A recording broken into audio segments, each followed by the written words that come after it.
Just within the last few hours, we've learned President Donald Trump is signing the COVID-19 relief bill. Among many things, it includes $600 checks for most Americans and unemployment benefits, which previously expired for over 12 million Americans nearly 24 hours ago.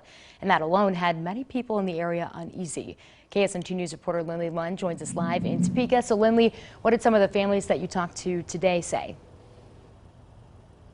Molly, it has been a very emotional day for a lot of Americans after their benefits expired overnight. And so the future of those benefits was all up to President Donald Trump.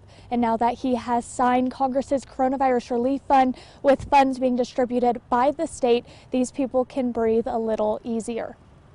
This is the first time I've really been scared. The holidays are a time usually filled with cheer, but this year, for some families, it was filled with worry. It's hard. Now we're 2 days after Christmas, and we don't know if this will be the first month since the pandemic started that we will be able to pay our rent. Heather DePriest lives in Topeka with her husband and 3 children. In March, both she and her husband were laid off from the pandemic. That's when they turned to rely on unemployment benefits to make ends meet. But a few months ago, Heather's benefits stopped and her husband's are currently up in the air. We don't know what we're going to do. We don't know if we can feed our kids tomorrow.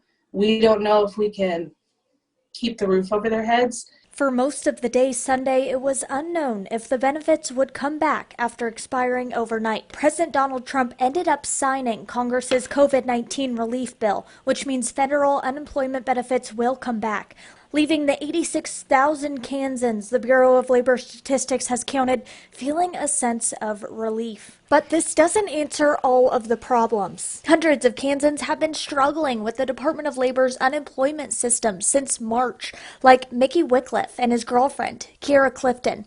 They have been unemployed since the pandemic started and received benefits for a short amount of time. But then they say both of their cases have been suspended without reason and now can't get a hold of anyone at the labor office. That's a real heartbreaker for me, is that they're kind of letting us down, and with no explanation, just, it's tough. Chris Fehrenbacher's story is similar, being let go in March. Although he's found work, he did need unemployment benefits for a few weeks and would spend hours on hold. Not being able to reach out to somebody to get help or to get any insight. Not knowing is the worst, for any situation. So now, as so many are facing difficulties, these folks are begging for compassion as we get through this together. Over the last 2 years, it's really been lost by everyone. And we need to get it back. We need to have a sense of community. We need to have a sense of togetherness and help everyone.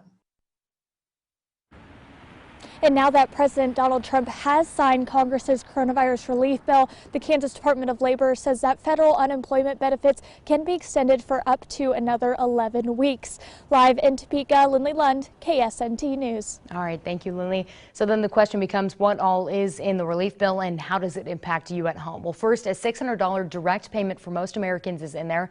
That's what was actually holding up President Trump from signing the bill. He wanted the checks to be for $2,000 instead of $600. So who does qualify for a check? Well, if your 2019 reported income was $75,000 or less, you'll get the full $600. Couples who reported an adjusted gross income of up to $150,000 will receive $1,200.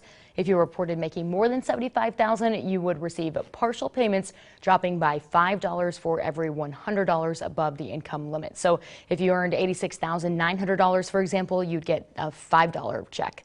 Also, those are eligible for a check and have dependent children under 17 years old will get an additional $600 per child. That's $100 more than the first round of stimulus checks. Now, also in the package includes unemployment benefits, $8 million for vaccine distribution, small business loans, cash for public transit, and much more.